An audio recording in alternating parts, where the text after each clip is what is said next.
Be inspired, supported, and empowered. This is the Global Healthy Living Foundation podcast network.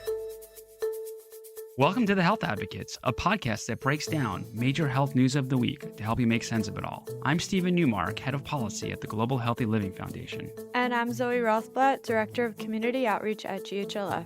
Our goal is to help you understand what's happening in the healthcare world to help you make informed decisions to live your best life.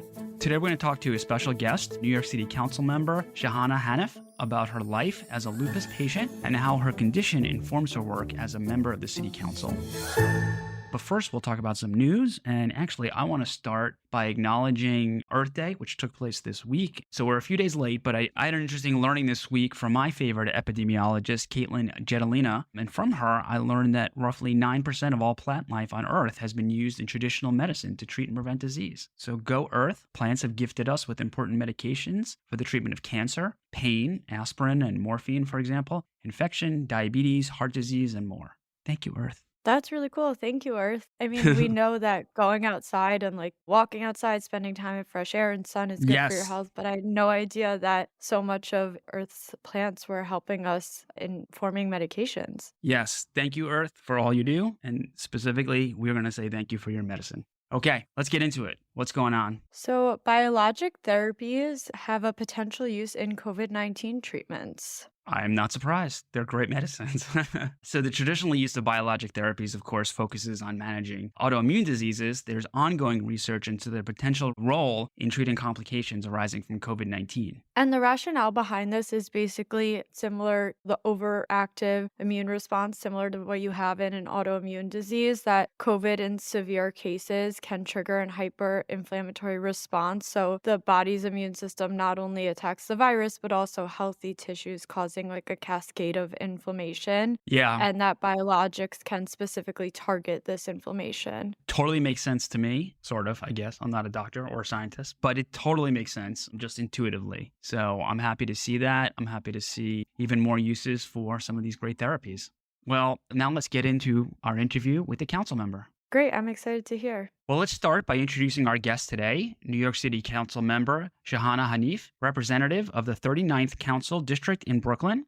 Council Member Hanif was born and raised in her district and was diagnosed with lupus at age 17. She is the first Muslim woman elected to the New York City Council and the first woman to represent the 39th District. Thank you for joining us, Council Member. We're excited to talk to you today. Thank you so much for having me. I'm super honored to be your guest. Yeah, excellent. And we're here in part because on May 1st, we're going to do a Lupus Awareness Day in New York City that we'll be co-hosting, spearheaded by an event at NYU Medical Center. So we're excited for that, and we're excited to raise awareness for lupus here in New York. Absolutely. So let's jump right in at the beginning of your patient journey, if you don't mind. What was it like growing up in Brooklyn and then at age 17 getting a life-changing diagnosis? So I was born and raised in Brooklyn in a neighborhood called Kensington, which I now proudly represent. It is home to a thriving Bangladeshi working class immigrant community, which during my tenure as council member, I've been able to rename as Little Bangladesh. It is the largest Bangladeshi enclave in Brooklyn. And so I grew up with parents who worked very hard. We never missed a day of school. And I got to see what being a daughter of immigrants means in a community that had very little access to city services. And leading up to my diagnosis, we didn't have a routine healthcare center that we visited. And so leading up to my diagnosis at 17, I was experiencing a myriad of issues. And I had debilitating migraines, toothaches, swelling in both of my feet. And I had essentially seen these as individual issues and not part of a larger pattern of what could be an illness. And so I was taking off-the-counter medications like Tylenol and would one day feel better. The next, again, there was another piece of symptom that was exasperated. And so it wasn't until my mother had seen my swollen feet that she was like, we have to go to the emergency room. And that was our go-to. Anytime we were sick, we would just run to the emergency room. Yeah. And that visit changed my entire life. We're there waiting for over 12 hours And at the time, it was Ramadan, so my mom and I were both fasting. We broke our fast at the hospital. And then when I got called in, Oh, blood wow. pressure was examined, urine tested, and both protein in my urine and the blood pressure were so high that they were like, we need to keep you. There's something that we need to investigate and find out what's causing this rupture. And I remember feeling very lost and very confused. My mother also just in a frenzy. We were both very scared and very anxious. And I had never witnessed anything like this in my life. My parents had never, with me and my two other siblings, experienced anything this heartbreaking and this life-changing. I'm just curious, you were so young, you were 17. Had you heard of lupus before? Did you have any idea what lupus was? So interestingly, I had heard of lupus, Okay. but I was surprised when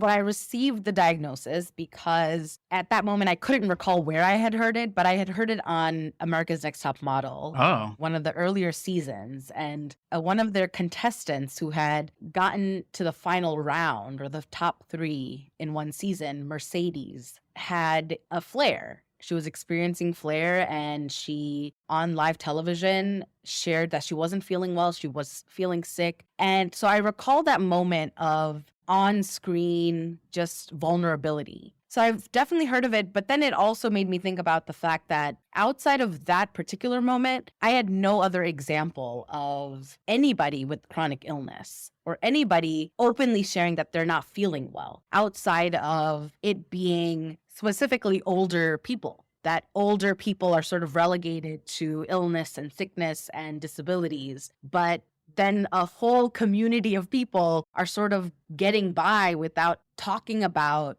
being sick or feeling unwell or just the sheer stigma around these conversations. So I was curious as to why that was. And I think that served for me as a catalyst to wanting to do something different, to be very open about what I was experiencing, particularly because I belonged to a close-knit community. And that was what served to me as a catalyst for change and for me to be an advocate, both for myself, but all others who have been alienated or abandoned by illness. yeah. First of all, I just want to say so much of this resonates, not just with me. I know it resonates with our patient community. The idea of needing a community and being a part of a community is a really big deal. So I'm curious how you went from the emergency room, not having a regular doctor. I presume by now you do have a regular doctor that you see. I do. So how did you get connected to the right places? And what were some of the challenges that you had to deal with to find the right doctor? Sure. So the hospital I first turned to, the emergency center, was not the hospital that I received my initial years of treatment. In fact, that first hospital did not have a pediatric rheumatologist, so they were very much incapable of really making sure that I was receiving adequate and efficient treatment. However, they were able to move me out to a hospital, and my birth hospital, actually, I received care from Maimonides and was under such tremendously compassionate, dignified care with a rheumatologist, a nephrologist, an endocrinologist. I mean, I had a whole team of pediatric... A lot of ologists. That's right. But initially it was very tough because I had not navigated healthcare and hospitals in this way. And coming from a household where sickness was not seen with much importance, or it was seen as, well, this is going to pass, so let's just keep on keeping on. This was the first time that I was forced to take a pause and navigate what is a very nebulous system to tackle. And not just for our immigrant or limited English proficient communities, but even as somebody who speaks English, can read and write in English, this is a tough system to navigate. And I was also, on top of everything, uninsured. I did not have health insurance, and it just all felt overwhelming. And so once I moved on to Maimonides, slowly the treatment process became a bit more open to me. However, I felt that that if I did not at the same time talk about the hurdles, I would have a much harder time. I wanted to be able to connect with other people. I wanted to be able to connect with other women, which is why I was writing at the same time. I had a blog called Shahana with Lupus, and I was keeping a diary, a public diary of sorts, to share out instances that I felt were unjust. I had applied for Access-a-Ride, our city's paratransit service, and had been rejected. And it bothered me so much, it infuriated me that somebody like me who now needs to go back to school or go to doctor's appointments or just hang out, that everything was at stake because of this rejection by Access-a-Ride.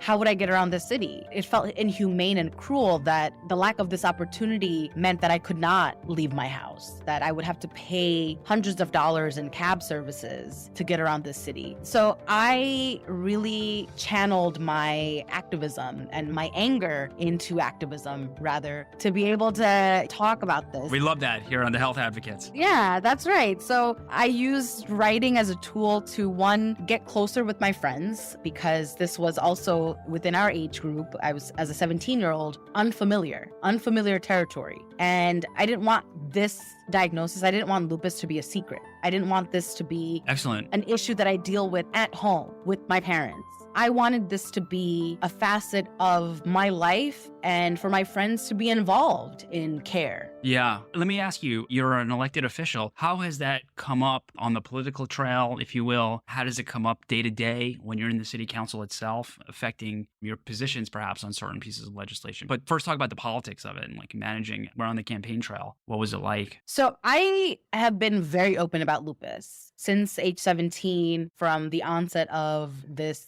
public blog to my first job as a tenant organizer and fighting to be able to work from home. Lupus has impacted every part of my life. When I decided to go to Brooklyn College, I chose the school because the B11 bus took me straight to my hospital. I knew that being close to home would mean that if my parents ever needed to pick me up, they could do that within 10, 15 minutes. So everything revolved around care. However, our city is not built that way. Our city is not built in a way where everyone can just choose, well, because the bus is here, I should go to this school. I was fortunate to be able to maneuver my life around buses and access to care, but that's not in totality how our city is built. People have to go out of their communities to go to the hospital of their care or of their choice, right? Or the elevators may not be connected to the transit system where your hospital is located. There's so many challenges. And so for my run for city council, speaking about lupus was foundational. It's a part of my story. It's how I've navigated living in this city, whether it was my fight for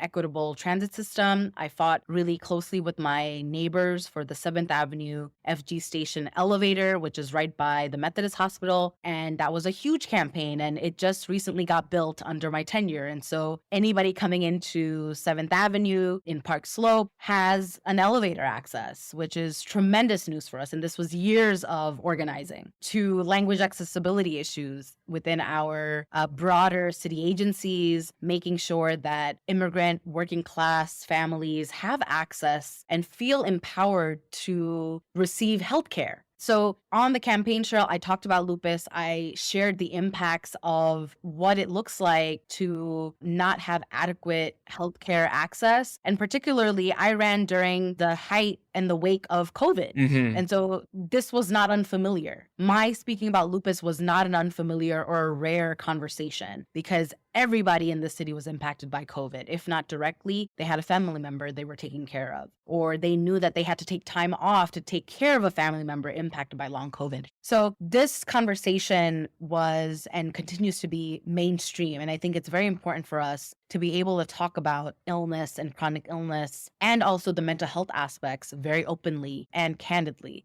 through my time in the council, I've been open with my colleagues as well. And May is officially Lupus Awareness Month in our city, and I'm looking forward to again celebrating it this year. But the way in which I've looked at disability, chronic illness, mental health issues is by fighting for guaranteed housing, by fighting for education equity, by ensuring that we're improving on remote work access and making it so that no one feels abandoned by the city. And Lupus has been a launching pad and foundational to every single piece of legislation that I fight for. I do want to ask one last question, but before I did, Yeah.